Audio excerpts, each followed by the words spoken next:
My life my style, இப்போல்லாம் அது ரொம்ப பிரபலமா இருக்கு. நான் எப்படி நினைக்கிறேனோ அப்படிதான் நான் வாழ்வேன்னு சொல்லி லட்சக்கணக்கில் மக்கள் இருக்கிறாங்க. அவங்க பள்ளிவாசல்கள்லாம் வரமாட்டாங்க, அவங்க பயானே கேட்க மாட்டாங்க. அவங்களுக்கு பயான் கேட்கறது பிடிக்காது, சுத்தமா பிடிக்காது. இந்த லிபரல்ஸ்ட போய் நீங்க ஷரியத்தை பத்தி பேசி பாருங்க, ஒவ்வொரு விஷயத்துக்கு சிரிப்பாங்க. கோ எஜுகேஷன் நாம வேணாம்னு சொல்றோம்னு சொன்னா சிரிப்பாங்க. ஏன்னு சொன்னா அவங்களுக்கு இந்த உலக வாழ்க்கை தான் எல்லாமே, மறுமை இருக்கிறதுன்னு சொல்லி அவங்களால நம்ப முடியல. அப்படிப்பட்டவங்களுக்கு அல்லாஹ் தஆலா வருகின்ற வசனங்களில் புரிய வைக்கிறான். சொத்து கொடுக்கல, எனக்கு நிலம் கொடுக்கல, எனக்கு அது கொடுக்கல, இது கொடுக்கல, தேவையில்லை. அத்தனை அத்தாட்சிகள் பார்த்ததுக்கு பிறகு கூட லட்சக்கணக்கானவங்களுக்கு இந்த விஷயம் புரியல. அப்படிப்பட்ட விஷயம் எனக்கு சின்ன வயசுல இருந்து புரியுது என்றால் நான் யாருக்கு நன்றி செலுத்தணும்? தாய் தந்தைக்கு நன்றி செலுத்தணும். அந்த தாயோடைய கருவுல நான் பிறந்ததின் காரணமாக, பிறந்ததிலிருந்து லா இலாஹா இல்லல்லாஹ் முஹம்மது ரசூலுல்லாஹ் எனக்கு புரியுது. இந்த 3 வசனங்கள் பார்த்தாலே தெரிஞ்சிரும், அல்லாஹ்வை தவிர எதெல்லாம் நாம வணங்குறோமோ அந்த விஷயங்கள், நான் ஏற்கனவே சொன்னேன், எதெல்லாம் வணங்கப்படுகிறதோ அது எல்லாமே ப்ரூஃப் ஆயிடுச்சு, இதெல்லாம் உருவாக்கவில்லை. கண்ணியம் நிறைந்த அல்லாஹ்வின் நல்லடியார்களே, இன்று நாம் 36வது சூரா யாசீன் முழுமையாக ஓதி முடித்தோம். பிறகு 37வது சூரா சாஃபாத் முழுமையாக ஓதி முடித்தோம். பிறகு 38வது சூரா சாத். பிறகு 39வது சூரா ஜுமர் ஆரம்பித்துள்ளோம். 2 வருடங்கள் தொடர்ந்து யாசீன் ஒவ்வொரு ஆயத்துடைய தஃப்சீர் கேட்டு வருகின்றோம். சென்ற வருடம் நாம் ஈசா அலைஹிஸ்ஸலாம் அவர்களுடைய தூதர்களை அவர்கள் அனுப்பினார்கள். அந்த தூதர்களை இந்த கூட்டத்தினர்கள் கொலை செய்வதற்கு முயற்சி செய்தார்கள். அந்த நேரத்தில் ஒரு நபர் ஹபீப் நஜ்ஜார் என்கின்றவர், குர்ஆன்ல அவர் பேர் ரஜுலுன், ஒரு நபர் என்று வந்தது. தஃப்சீர் கிதாப்ல அவர் பேர் ஹபீப் நஜ்ஜார். அவர் இங்கே வந்தார். அந்த தூதர்களை சொன்னார், உங்களுக்கு கொலை செய்ய போறாங்க, நீங்க எங்கேருந்து போயிடுங்க. அந்த கூட்டத்தினர்களுக்கு அது தெரிஞ்சிச்சு. ஹபீப் நஜ்ஜாரை கொலை செஞ்சாங்க. அல்லாஹ் தஆலா அவங்களுக்கு சொர்க்கத்தில் நுழைய வைத்தான். இவங்கள் மீது தண்டனை வந்தது, எல்லாமே அழிஞ்சு போயிட்டாங்க. அங்கேருந்து ஆரம்பிக்கலாம். ஒரு 20 நிமிஷம் வரைக்கும் எது வரைக்கும் போகுதோ அது வரைக்கும் போகலாம். இன்ஷா அல்லாஹ், அல்லாஹ் நீண்ட ஆயுள் கொடுத்தா இதே தஃப்சீருடைய மஜ்லிஸிலே ஃபுல் யாசீன் நாம இன்ஷா அல்லாஹ் முடிப்போம். யா ஹஸ்ரத்தன் அலல் இபாத், அவங்க தண்டனையில இறந்து போனதுக்கு பிறகு அல்லாஹ் தஆலா கூறுகின்றான், என்னுடைய அடியார்கள் மீது வந்த துக்கமே. மாயாத்திஹிம், இவங்களுக்கு ஏன் தண்டனை வந்துச்சுன்னு சொன்னா ஒரு கெட்ட பழக்கம் இவங்கள்ட்ட இருந்துச்சு. மாயாத்திஹிம் மிர் ரசூலின், அவர்களிடத்தில் எந்த ஒரு தூதரும் வரமாட்டார். இல்லா கானூபிஹி யஸ்தஹ்சியூன், அவர்கள் அவருடன் கேலி செய்து கொண்டுதான் இருந்தார்கள். எந்த ஒரு தூதர் வந்தாலும் அவருடைய பேச்சு கேட்டதுக்கு பிறகு கேலி செய்வாங்க. அந்த கெட்ட பழக்கம் இருந்துச்சு. இந்த கேலி செய்யறவங்க யாரு தெரியுமா? கவனமா பாருங்க. ஒண்ணு மை லைஃப் மை ஸ்டைல், இப்போல்லாம் அது ரொம்ப பிரபலமா இருக்கு. நான் எப்படி நினைக்கிறேனோ அப்படிதான் நான் வாழ்வேன்னு சொல்லி லட்சக்கணக்கில் மக்கள் இருக்கிறாங்க. அவங்க பள்ளிவாசல்கள்லாம் வரமாட்டாங்க, அவங்க பயானே கேட்க மாட்டாங்க. அவங்களுக்கு பயான் கேட்கறது பிடிக்காது, சுத்தமா பிடிக்காது பயான். கவனமா யாரும் சொல்லி பார்க்காதீங்க. எந்த ஒரு பயான்லயும் உட்கார மாட்டாங்க. உட்கார்ந்தா கூட கேட்ட விஷயங்கள் தானே. அப்போ அவங்களுக்கு ஏன் அப்படின்னு சொன்னா, அவங்களுக்கு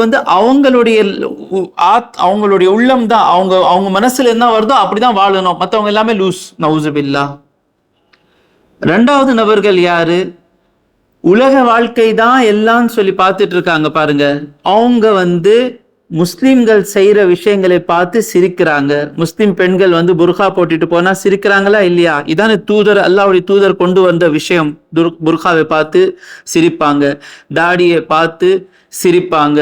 ஆண்கள் பெண்கள் தனியா இருக்கணும், சேர்ந்து இருக்கக்கூடாதுன்னு சொன்னா இந்த விஷயத்தை கேட்ட உடனே சிரிப்பாங்க. நாம முஸ்லிம் சமுதாயத்துல வாழ்ந்துட்டு இருக்கோம், மண்ணடி இந்த மாதிரி அதெல்லாம் வாழ்ந்துட்டு இருக்கோம். நாம முஸ்லிம்கள் இல்லாத இடத்துல போய் வாழ்ந்து பாருங்க, நம்முடைய ஒவ்வொரு விஷயத்தின் மீது சிரிப்பாங்க. இந்த கெட்ட விஷயங்கள் அவங்கள்ட்ட இருந்தது. ஆகையினால் தூதர்களுடைய உபதேசம் அவர்கள் கேட்கவில்லை. எந்த அளவுக்கு தவறு செஞ்சாங்கன்னா, அவர் நல்லவளை கொலை செய்து அல்லாஹு தாலாவுடைய தண்டனைக்கு ஆளாகினார்கள். அது பிறகு அல்லாஹு தாலா சொல்கின்றான், இந்த இன் வந்து அரபியில போயிட்டேனா, அவர்களில் யாருமே இல்லை, ஆனால் எல்லோரும் நமக்கு முன்னால் கொண்டு வரப்படுவார்கள். யாரும் மிஸ் ஆக முடியாது. ஒரு தப்பு செஞ்சு கூட அல்லாஹ் இடத்துல மாட்டிக்காம இருக்க முடியவே முடியாது. சரி, அவங்களுக்கு வந்து மறுமை இருக்குல்ல, மறுமை இருக்கு. இந்த மறுமை இருக்கிறதை அவங்களால நம்ப முடியல. நாம நம்புறோம்னு சொன்னா இது அல்லாஹ்வுடைய பெரிய கிருபை. ஒரு முஸ்லிம் அல்லாதவனுக்கு வந்து இந்த மறுமை வாழ்க்கை இருக்குன்னு சொன்னாலேயே, இந்த லிபரல் இருப்பாங்க பாருங்க, நம்ம லிபரலுக்கு வந்து நம்ம நண்பர் நினைச்சிட்டு இருப்போம். இப்போ இருக்கிற ஆட்சியை கவனித்து நாம யூடியூப்ல வந்து இந்த லிபரல்ஸோடைய ஸ்பீச்சஸ் எல்லாம், நான் பேர் சொல்ல விரும்பல, இந்த லிபரல்ஸோடைய யூடியூப் சேனல் எல்லாம் முஸ்லிம்கள் பார்த்துட்டு இருக்காங்க. என்னை பொறுத்த வரைக்கும் இந்த எதிரியை விட இந்த லிபரல்ஸ் தான் நம்முடைய பெரிய எதிரி. ஏன்னா இவங்க ஷரியத்துடைய எதிரி. இந்த லிபரல்ஸ்ட போய் நீங்க ஷரியத்தை பத்தி பேசி பாருங்க, ஒவ்வொரு விஷயத்துக்கு சிரிப்பாங்க. கோ எஜுகேஷன் நாம வந்து வேணாம்னு சொல்றோம்னு சொன்னா சிரிப்பாங்க. ஏன்னு சொன்னா அவங்களுக்கு வந்து இந்த உலக வாழ்க்கை தான் எல்லாமே, மறுமை இருக்கிறதுன்னு சொல்லி அவங்களால நம்ப முடியல. அப்படிப்பட்டவங்களுக்கு அல்லாஹு தாலா வருகின்ற வசனங்களில் புரிய வைக்கிறான். ஆயத்துல் லஹும், அவங்களுக்கு ஒரு அத்தாட்சியாக இருக்கிறது. யாருக்கு? அவங்களுக்கு. ஏன் அல்லாஹு தாலா ஆயத்துல் லக்கும் சொல்லல, உங்களுக்கு அத்தாட்சி இருக்குன்னு சொல்லல. அல்லாஹ் ஆயத்துல் லஹும், அவங்களுக்கு அத்தாட்சியாக இருக்கு. அப்ப என்ன தெரியுது? அல்ஹம்துலில்லாஹ், நமக்கு மறுமையை நம்புவதற்காக எந்த ஒரு அத்தாட்சியும் தேவையில்லை. ஏதாவது ஒரு அத்தாட்சி கேட்டோமா இது வரைக்கும்? பிறந்ததுல இருந்து நம்புறோமா இல்லையா? எப்போல இருந்து நம்புறோம் முஜாஹித்? தெரியல. எல்கேஜில இருந்து நம்புறீங்களா, யூகேஜில இருந்து நம்புறீங்களா? தெரியல. எப்போல இருந்து நாம இருக்கிறோமோ அப்போல இருந்து நாம நம்புறோம். எந்த ஒரு அத்தாட்சி பார்க்காம நாம நம்புறோம். இது யாருடைய முயற்சி? ஸல்லல்லாஹு அலைஹி வஸல்லம் உடைய முயற்சி. அபூபக்கர் சித்திக் ரலியல்லாஹு தஆலா அன்ஹு முஸ்லிம் ஆனார்ல, ஆரம்பத்துல முஸ்லிம் ஆனவங்க. ஹஜரத் அபூபக்கர் சித்திக் முஸ்லிம் ஆனாங்க, ஹதீஜா நாயகி முஸ்லிம் ஆனாங்க, அலி ரலியல்லாஹு தஆலா அன்ஹு முஸ்லிம் ஆனாங்க, ஸைத் பின் ஹாரிஸா முஸ்லிம் ஆனாங்க, உஸ்மான் பின் அஃபான் முஸ்லிம் ஆனாங்க, சஅத் பின் அபி வக்காஸ், ஜுபைர் பின் அவ்வாம், தல்ஹா பின் உபைதுல்லா, அப்துல்லா இப்னு மஸ்ஊத், அம்மார் பின் யாசிர், பிலால் பின் ஹாரிஸா, இவங்க எல்லாம் முஸ்லிம் ஆனாங்கல்ல. இவங்க எல்லாம் இந்த அத்தாட்சி பார்க்கல. ரசூலுல்லாஹ் ஸல்லல்லாஹு அலைஹி வஸல்லம் 40 வருடங்கள் நமக்கு முன்னால் வாழ்ந்தார்கள். ஒரு விஷயத்துல கூட ஸல்லல்லாஹு அலைஹி வஸல்லம் பொய் சொல்லல. மேலும் யாரையெல்லாம் நம்ம கடவுள் என்று நம்புறோமோ இதெல்லாமே கடவுள் ஆவறதுக்கு தகுதி இல்லை. எந்த ஒரு அத்தாட்சி இல்லாமல் முஸ்லிம் ஆனவங்க அவங்க. அப்படிப்பட்டவங்க பதர்ல நமக்காக தியாகங்கள் செய்தார்கள், உஹதுல தியாகங்கள் செய்தார்கள். அப்படிப்பட்டவங்களுடைய முயற்சியால் முஸ்லிம் ஆனாங்க. ஆனா நான், வசீம், ரஃபீக் பாய், ஜுபேர் ஹசரத், ரவுப் பாய், நாமெல்லாம் பிறந்ததிலிருந்து எந்த ஒரு அத்தாட்சி இல்லாம அவ்வளோ பெரிய விஷயத்தை நம்புறோம்னு சொன்னா, யாரு? ஸல்லல்லாஹு அலைஹி வஸல்லம்க்கு நன்றி செலுத்தணும். ஆனா நமக்கு கிடைத்தது யார் மூலமா? தாய் தந்தை. தாய் தந்தை எனக்கு சொத்து கொடுக்கல, எனக்கு நிலம் கொடுக்கல, எனக்கு அது கொடுக்கல, இது கொடுக்கல, தேவையில்லை. அத்தனை அத்தாட்சிகள் பார்த்ததுக்கு பிறகு கூட லட்சக்கணக்கானவங்களுக்கு இந்த விஷயம் புரியல. அப்படிப்பட்ட விஷயம் எனக்கு வந்து சின்ன வயசுல இருந்து புரியுது என்றால் நான் யாருக்கு நன்றி செலுத்தணும்? தாய் தந்தைக்கு நன்றி செலுத்தணும். அந்த தாயோடைய கருவுல நான் பிறந்ததின் காரணமாக, பிறந்ததிலிருந்து லா இலாஹா இல்லல்லாஹ் முஹம்மது ரசூலுல்லாஹ் எனக்கு புரியுது. பிறந்ததிலிருந்து ரசூலுல்லாஹ் என்னுடைய எஜமானாக இருக்கிறார்கள். பிறந்ததிலிருந்து இந்த குர்ஆன் தான் எனக்கு வழிகாட்டியாக இருக்கிறது. பிறந்ததிலிருந்து எனக்கு மறுமைக்காக நான் வாழுகின்றேன். இதெல்லாம் யாருடைய கருணை, யாருடைய கிருபை? என்னுடைய தாயோடைய கிருபை, என்னுடைய தந்தையின் கிருபை. இல்லையா? ஆமாவா? வேற ஏதாவது ரீசன் சொல்லுங்க எனக்கு பார்க்கலாம். 1 கோடி ரூபாய் தர்றேன், இல்ல கடன் வாங்கி தர்றேன். வேற ஏதாவது காரணம் இருக்கா? அப்போ தாய் தந்தைக்கு இனிமே நினைக்க கூடாது, ஒரு முஸ்லிம் நினைக்க கூடாது அம்மா அப்பா என்ன கொடுத்தாங்க, நன்றி கெட்ட ஜன்மமே, உனக்கு அம்மா அப்பா மூலமாக தான் லா இலாஹா இல்லல்லாஹ் முஹம்மது ரசூலுல்லாஹ் கிடைச்சிச்சு, அம்மா அப்பா மூலமாக முஹம்மது ரசூலுல்லாஹ் கிடைத்தார், குர்ஆன் கிடைத்தது, மறுமை கிடைத்தது, ரசூலுல்லாஹ்வுடைய ஷஃபாத் கிடைக்க போகுது, இதுக்கு மேல் என்ன வேணும்? புரிஞ்சிச்சா? அவங்களுக்கு அத்தாட்சி இருக்கிறது. எது? அல் அர்துல் மைதது, இறந்து போன பூமி. இறந்து போன பூமினா என்னங்க? விவசாயம் நிலம் இருக்கும்ல, மே மாசத்துல மழை பெய்யாத மாசங்கள்ல, ஏப்ரல் மாசத்துல போய் பாருங்க, அந்த மண் அந்த பூமி பார்த்தா அது செத்து போன இறந்து போன பூமி மாதிரி இருக்கும். அல்லாஹ் தாலா சொல்கின்றான், அந்த பூமி அவங்களுக்கு ஒரு அத்தாட்சியாக இருக்கு, ஒரு உதாரணம் இருக்கிறது. மறுமையில எப்படி அல்லாஹ் தாலா நமக்கு மீண்டும் வாழ்க்கை கொடுப்பான் இது புரிந்து கொள்வதற்காக அந்த பூமி பார்த்தாலே புரிஞ்சிடும். இந்த பூமி செத்து போயிருக்கு, இதுக்கு அல்லாஹ் தாலா மீண்டும் வாழ்க்கை தரான் இல்ல, அதே மாதிரி நமக்கும் வாழ்க்கை தருவான். அல்லாஹ் தாலா அஹ்யைனாஹா, அதை நாம் உயிர் கொடுக்கின்றோம். அதே போதும் இல்ல அத்தாட்சி. அதுக்கு பிறகு அல்லாஹ் தாலா சொல்கின்றான், வஅக்ரஜ்னா மின்ஹா ஹப்பா, அதிலிருந்து நாம் தானியங்களை வெளியேற்றுகின்றோம். ஃபமின்ஹு யஅகுலூன், அதிலிருந்து அவர்கள் சாப்பிடுகின்றார்கள். அப்போ வெறும் அந்த பூமி உயிர் வந்தது மட்டும் இல்லை, உயிர் வந்ததுக்கு பிறகு அதிலிருந்து ஒரு பொருள் வர வைக்கின்ற திறமையும் அந்த பூமிக்கு வருகிறது.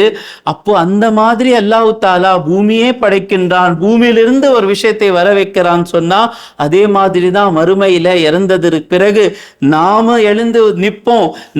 நம் இடத்திலிருந்து நம்முடைய எல்லா சக்திகள் எல்லாமே வெளியில வரும். வஜஅல்னா ஃபீ, அதோடக்கு சொன்னா போதும் இல்ல, இன்னும் புரிய வைக்கிறான் அல்லாஹ் தாலா. வஜஅல்னா ஃபீஹா ஜன்னாத்தின், அதுல நாம தோட்டங்களை ஆக்கி இருக்கிறோம். வெறும் தானியங்கள் மட்டும் இல்ல, தோட்டங்கள் கூட இருக்கிறது.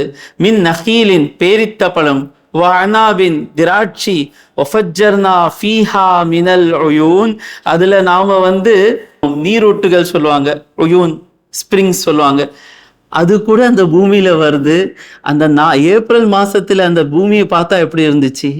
இப்போ அதுல மட்டும் தானியங்கள் மட்டும் இல்ல, நீரூற்றுகளும் இருக்கு, தோட்டங்களும் இருக்கு, பேரித்த பழம் மரங்களும் இருக்கு, திராட்சைகளும் இருக்கு. எல்லாமே வர்றது போலதான் மீண்டும் ஒரு வாழ்க்கை வரப்போகிறது. லியாகுலு மின் சமரிஹி, ஏன் அந்த பழங்களிலிருந்து நீங்கள் சாப்பிடுவதற்காக. வமா அமிலத்து ஐதீஹிம், அந்த எல்லா பொருள்கள் அவங்களுடைய கரங்கள் செய்யவில்லை. அந்த தானியம் என்னுடைய கைகளால் வந்துச்சா? நான் முயற்சி பண்ணேன், ஆனா என் கையில இருக்கா? மழை பெய்யலைன்னா என்னால வர வைக்க முடியுமா? இல்ல வேற பூமியில போய் ராஜஸ்தானுடைய அந்த டெசர்ட்ல போய் நான் போய் தானியம் வச்சா மரம் வருமா? இல்ல சில ஊர்ல சில பழங்கள் தான் வரும், அது தெரியுமா? அங்கே மாங்காய் வரும், மற்ற இடத்துல போய் மாங்காய் வராது. அந்த இடத்துல அது அந்தந்த ஊர், அது எல்லாமே நம்முடைய கையில இருக்குன்னு சொன்னா, நான் எந்த நாட்டுல போய் எந்த நிலத்துல போய் என்ன அந்த தானியம் போட்டா எனக்கு மரம் வரணும்? வராது. ஒமா அமிலத்து மின் ஐதீஹிம், அவங்களுடைய கரங்கள் அது செய்யவில்லை. அஃபலா யஷ்குரூன், நன்றி செலுத்த மாட்டார்களா? இந்த 2 வசனங்கள், 1, 2, 3, இந்த 3 வசனங்கள் பார்த்தாலே தெரிஞ்சிரும், அல்லாவை தவிர எதெல்லாம் நாம வணங்குறோமோ அந்த விஷயங்கள், நான் ஏற்கனவே சொன்னேன், எதெல்லாம் வணங்கப்படுகிறதோ அது எல்லாமே ப்ரூஃப் ஆயிடுச்சு, இதெல்லாம் உருவாக்கவில்லை. இல்ல நமக்கும் ஒரு கடவுள் இருக்கிறான்னு சொன்னா அந்த உருவங்களை விட வேண்டியதாக இருக்கும். ஃபர்ஸ்ட் நீங்க இல்ல நம்முடைய கடவுள் தான் அது செஞ்சான்னு சொன்னா நாம என்ன கேட்கிறோம்? அப்போ இந்த உருவங்கள் இருக்குல்ல, இதெல்லாம் நீ வச்சிட்டு இருக்கல, இதனுடைய வரலாறு கூட உன் கையில இருக்குல்ல, இவரை வணங்குற அவரை வணங்குற எல்லாம் வரலாறு இருக்குல்ல, இவங்க இது படைத்தாங்களா? அப்ப எப்படி கடவுளா இருக்க முடியும்? சுப்ஹானல்லதி, பரிசுத்தமானவன் அவன். அல்லாஹ் தஆலா ஏன் சுப்ஹான் என்று சொல்கின்றான் என்றால், பூமியில தண்ணி பெய்ய வச்சு, அதிலிருந்து தானியங்களை வர வச்சு, அதிலிருந்து தோட்டங்களை வர வச்சு, அதிலிருந்து உங்களுக்கு உணவு எல்லாம் கொடுத்த அல்லாஹ் கூட நீங்க எதுவுமே செய்யாத ஒரு பொருளை இணை வைக்கிறீர்களே, இந்த இணை வைக்கிறதை விட்டு அல்லாஹ் தாலா பரிசுத்தமானவன். இப்போ நான் இருக்கிறேங்க, நான் நின்றுட்டு இருக்கேன், பயான் பேசிட்டு இருக்கேன். நான் பயான் பேசினதுக்கு பிறகு நீங்க சொல்றீங்க வசீம் ஹசரத்தும் இந்த மைக்கு 2 பேரும் பயான் செஞ்சாங்கன்னு சொன்னா, இந்த மைக்கும் வசீம் ஹசரத்தும் பேசணும்னு சொன்னா என்ன சொல்வேன்? என்ன பாவா, நான் அதான் இது ஏதோ ஒரு வேலை செஞ்சிருக்கு, இது ஏதோ ஒரு வேலை செஞ்சிருக்கு. ஆனா எதுவுமே செய்யாதவனுக்கு எடுத்துட்டு போய் அல்லாஹ் கூட இணை வைத்தா, சுப்ஹானல்லதி, அல்லாஹு தாலா பரிசுத்தமானவன். ஹலகல் அஸ்வாஜ குல்லஹா, ஒவ்வொரு ஜோடியையும் அல்லாஹு தாலா படைத்துள்ளான். மிம்மா தும்பித்துல் அருது, எது பூமி முளைக்க செய்கிறதோ, ஒமின் அன்ஃபுசிஹிம், உங்களில் ஒமிம்மா லா யாலமூன், மற்ற எந்த விஷயங்கள் உங்களுக்கு தெரியலையோ அது எல்லாமே அல்லாஹு தாலா படைத்தான். இந்த பூமியிலிருந்து தானியங்கள் எல்லாம் வந்தது அல்லாஹ் தாலா. அதுக்கு பிறகு அல்லாஹ் தாலா ஒரு சிஸ்டம் ஆக்கியிருக்கான். 2 ஜோடிகள் சேர்ந்ததுக்கு பிறகு ஒரு விஷயம் பிறக்கும். முதல்ல ஆதம் அலைஹிஸ்ஸலாம் எல்லாம் படைத்தான், ஹவ்வா அலைஹிஸ்ஸலாமே படைத்தான். அதுக்கு பிறகு 3வது நபர் வர்றதுக்கு அந்த ஜோடி இருக்குல்ல, ஆதமும் ஹவ்வா அலைஹிஸ்ஸலாம் சேர்ந்தா 3வது நபர் வரும். அதே மாதிரி பல விஷயங்கள்ல அந்த ஜோடிகள் சேர்ந்தா இன்னொரு இது. ஆனா அந்த ஜோடியை உருவாக்குனவன் யாரு? அல்லாஹ் தாலா தானே. சரி, பூமியிலிருந்து முதல் தானியம் வந்துச்சு இல்ல, அல்லாஹ் தாலா மூலமா தானே வந்துச்சு. அதுக்கு பிறகு மற்ற தானியங்களை வைத்து நீங்க அறுவடை செய்றீங்க. அந்த மற்ற தானியங்களை வைத்து அறுவடை செய்கின்றதை யார் ஆக்கியிருக்கிறான்? அல்லாஹ் தாலா தானே ஆக்கியிருக்கின்றான். ஒமிம்மா லா யாலமூன், இது எல்லாமே எனக்கு தெரியும், இந்த பூமியிலிருந்து வருது, அது வருது, இது தெரியுது. ஆனா எனக்கு தெரியாத பல விஷயங்கள் இருக்கு. 100 வருடங்களுக்கு முன்னால இந்த மாதிரி இந்த ரேஸ் இருக்கு. இந்த ரேஸ்ல சவுண்ட் இந்த வாய்ஸ் இருக்குல்ல, சத்தம் ஒரு இடத்துல இருந்து இன்னொரு இடத்துக்கு அனுப்ப முடியும். காட்சிகளை ஒரு இடத்துல இருந்து இன்னொரு இடத்துக்கு அனுப்ப முடியும். 100 வருஷம் முன்னாலே அல்லது 200 வருஷம் முன்னாலே யாருக்கும் தெரியாது. அப்போ 200 வருஷம் முன்னால 500 வருஷம் முன்னால வாழ்ந்தவங்க கூட குரான் படிக்கிற நேரத்தில் அல்லாஹ் தாலா சொல்கின்றான், மற்ற எந்தெந்த பொருள்கள் இருந்து எதெல்லாம் வருதோ அது நீங்க பார்க்கிறீங்க, உங்களுக்கு தெரியாத பல பொருள்கள் இருக்கிறது, அதிலிருந்து கூட அல்லாஹ் தாலா உருவாக்குகின்றான். அப்படி செய்தவனும் யாரு? அல்லாஹ் தாலா. ஆயத்துல்லஹும், இது கொஞ்சம் போரா தெரியும் உங்களுக்கு. ஆனா நம்முடைய தௌஹீத், நம்முடைய ஈமான் உறுதி ஆவதற்கு இந்த வசனங்கள்ல தான் ருசி இருக்கு. வாயத்துல்லஹுமுல் லைல், அவங்களுக்காக ஒரு அத்தாட்சியாக இருக்கிறது இரவு. இரவு ஃபுல்லா லைட் ஆஃப் பண்ணிருங்க. இரவு எப்படி இருக்கும்? அமாவாசை இரவு. நஸ்லஹு மின்ஹு அந்நஹாரா, சலஹ யஸ்லஹுன்னு சொன்னா ஒரு ஆட்டோடைய அல்லது மாட்டோடைய தோலை உருவி அந்த அந்த மாமிசத்தை வெளியில எடுத்துட்டு வர்றதுக்கு பேர் சலஹா யஸ்லஹு. ஆயத்துல்லஹுமுல் லைல், அவங்களுக்கு இரவு ஒரு அத்தாட்சியாக இருக்கு. நஸ்லஹு மின்ஹுன் நஹாரா, அந்த இரவிலிருந்து நாம் உருவி எடுக்கிறோம் பகலை. இரவா இருந்துச்சு, எதுவுமே தெரியல. திடீர்னு அப்படியே 4:30 மணி ஆகும், 5 மணி ஆகும், அப்படியே பகலாய் எல்லா விஷயங்கள் கண்ணுக்கு தெரியும். அப்போ 2 மணி நேரம் முன்னாலே எல்லாமே இருட்டா தானே இருந்துச்சு, இப்போ எல்லாமே பிரகாசிக்கிறதே. அதே மாதிரி தான் மரணித்ததற்கு பிறகு மஹ்ஷரோட மைதான் வரும்.